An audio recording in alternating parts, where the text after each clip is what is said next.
I'm Jackson Kanun, Executive Director of Dream Farm Chakabunga Group, an NGO in Chirhura District, Nakashashara Sub-County, Chakabunga Village. We are here as an NGO which started in 2013 with the demand for improved farming in the dry cattle corridor. We started with pasture production to assist livestock farmers who are suffering with their animals, traveling long distances with scarcity of water. Then pasture production did well as we supported farmers with hay, trained others how we can establish, conserve, and utilize pasture production. Since then has been the major project at our farm. We sell seed, we sell quality declared seed to farmers, then we sell hay and we feed it to our animals. Let alone, as an NGO, we found that people in Western region need vegetables in their nutrition. That's when we started vegetable production on a smaller scale around this training farm. We started vegetable production, different varieties, onions, beetroot, and others, green pepper. We are growing them on raised gardens, in bottles, in every area that can be utilized around houses. And we are training farmers, schools, groups of women, how to do the same so that they can have vegetables for their homes and for sale. And the demand is extreme. Since we started, the surrounding towns are converging here to get vegetables which are grown organically. We are using cow dung, we are using some herbs to mix and get herbs that can be used as herbicides. And we are growing them together, intercropping. Since we have a small space, we are using compounds, we are using bottles, we are using every stuff for climate change and for climate health. That's how vegetable production came into this in this situation. And we have seen it grow from farmer to farmer, from school to school, from community to community, and these groups we are working with. Then another thing, we are having food for resistant crops like cassava, which is good for crop production. It yields very fast. We can get cassava flour, we can get feeds, and maize, where we get maize bland that we feed to our livestock. Our animals are also getting a lot of nutrients from this integration. We have seen that crops cannot depend alone without livestock. Neither livestock cannot do alone in the dry corridor. But we need all of them integrating so that we can work well. Then later on we opted to build a training center. As now, we have a training center that accommodates more than 50 students per 3 months. A quarter we get more than 3 students who are residing here. They come as intern students from Ibanda, from Masaka, and we have workers who are from Eastern Uganda, Kotido. We have others from Kyotera who are working with us. We have students as well who are working with us, and they are doing other courses outside to bring the innovation and their skills they are getting about climate change, about farming, about value addition, which we are working on here. What inspired you to join farming? As someone who was raised from this area, that is the main activity. But this farming, improved farming, is another way.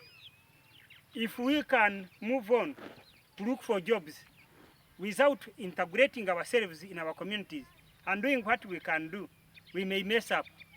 After realizing this, I decided to turn my skills, to turn my abilities into small-scale crop livestock production, which earns when we involve ourselves when we work hard, when we involve family members, so that we can see sustainability and see creativity within that method of farming.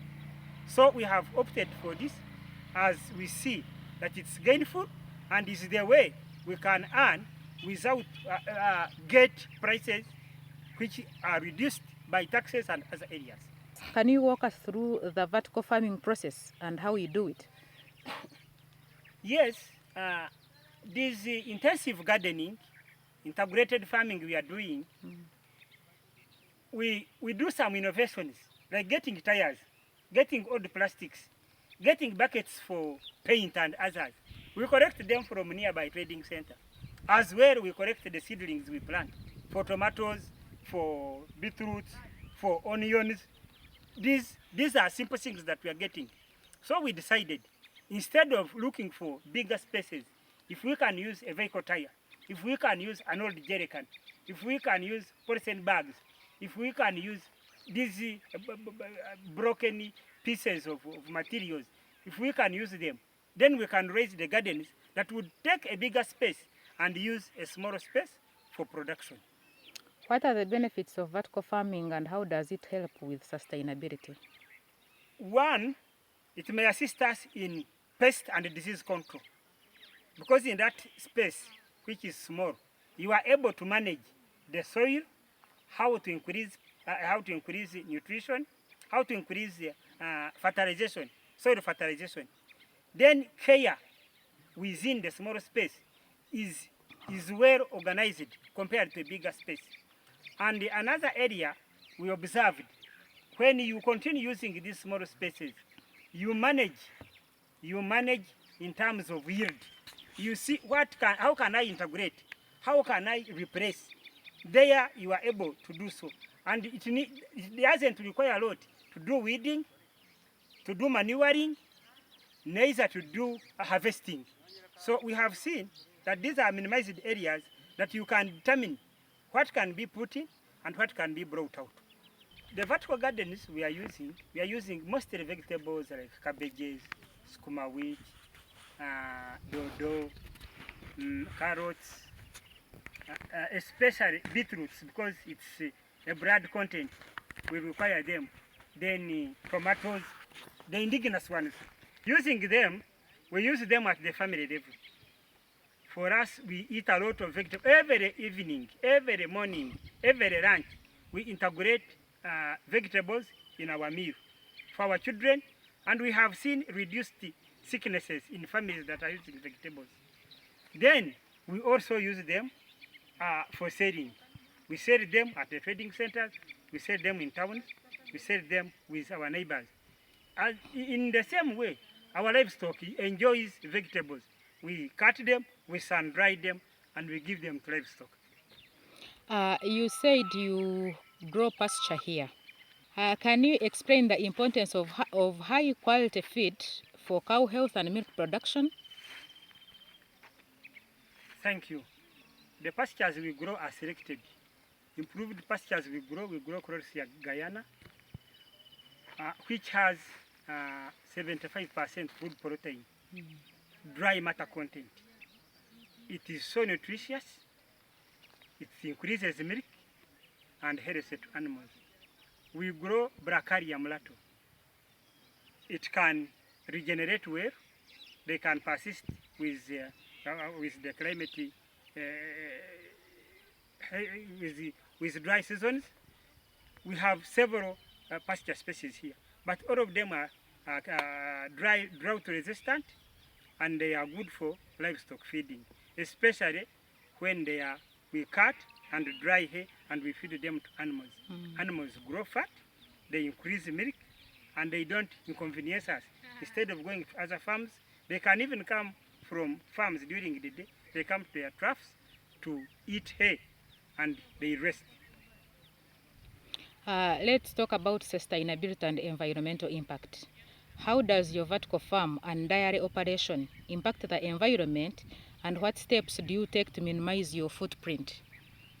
We are growing gardens like vegetables here. We leave pathways.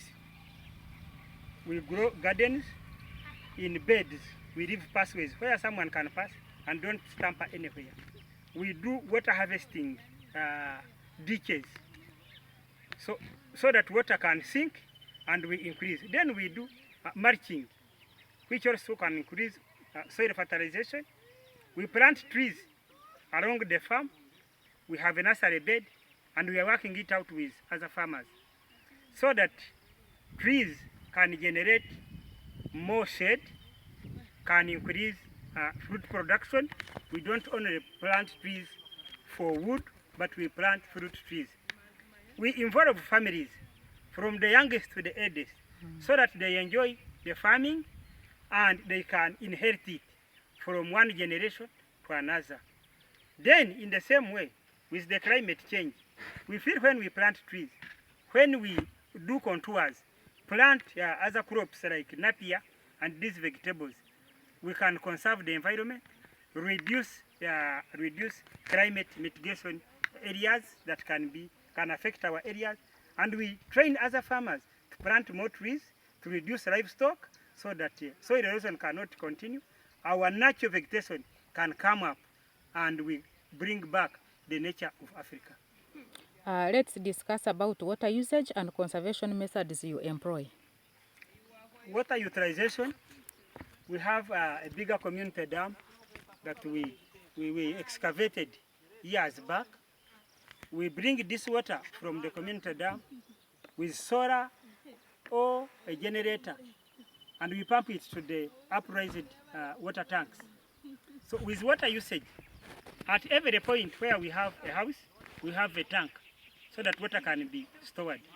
Then when we have vegetables like in these beds, with the way we are designing our gardens, water irrigation can be done at a minimized space, which also will minimize usage of water equally.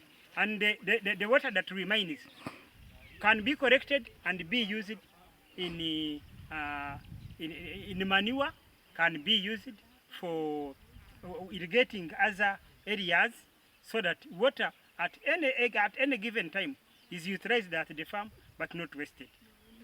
This community dam is supporting other farmers in several ways. Farmers are nearby our community dam. They bring their livestock for feeding, for drinking water at the dam. Not immediately within the dam, but at a spaced area where you have a trough, animals come and drink water from there. Then, from this, the tanks, we have 3 community water tanks. These tanks supply water by gravity from here at the farm to the trading center Chakavunga, to the seed school Nyakasasara, and all the people along the way, they get water for production using the community dam. Okay, our challenges and opportunities. What are some of the biggest challenges you face in your farm, and how do you overcome them? The challenges, mainly, we have low income at the farm. We have a lot of activities, but our earning at the farm is limited. So in case we have a support, we can increase production at the farm, we can increase infrastructures, we can increase area for work, we can increase on skilled labor. As an NGO, we don't have personnel that are equivalent to our standard because of the earning we have. Then we have an issue of water. The community dam we have shared, you have seen. Right now it's dry. Schools have no water. Then community members also have no water. But if we can get support to expand this community dam, the area would be flourishing like the Garden of Eden. What opportunities do you see for the growth and innovation in your farm, and how do you plan to pursue them? One of the opportunities we see, being an NGO, we can partner with more well-wishers. We have records, we show how we earn and how we spend. We do audited accounts, we are open to all. We have some skilled staff who can share ideas. Another opportunity is the school. We have the space for training other farmers as a community that can extend knowledge to other farmers. and can show us to the world what we are doing. What's next for your farm, and what can we expect to see in the future on this farm? We want to turn this one, since it is a training center, we want to enlarge it to a university level, a community university level that can train the region how to use small pieces of land, how to do hands-on sustainability from family to community and even to a larger area like East Africa. That's what we are seeing. Having this in the activities we are doing here, if we can have the resources to increase them and to improve what we are doing, it can go extreme. Yes, in short, Dream Farm is a farm that sits on 30 acres of land, but the NGO, Dream Farms donated 6 acres of land to the NGO for community work. Since we started with well recorded earning, we earn 50 million a year from the enterprises: pasture production, vegetable production, water harvesting, nursery bed, livestock, and other crops like cassava, maize, and beans. Your last message to those who are watching you on Farm Tips. I thank Farm Tips Group for visiting us and selecting us to share these ideas in the media, because that's the only platform in this generation that can share ideas, and we come to learn what we don't know. Then our neighbors, fellow farmers in Uganda, in the Western region, Cattle Corridor, everywhere, small spaces of land can be utilized for increased production. Don't despise the space, but work to maximum. It will yield beyond your thought.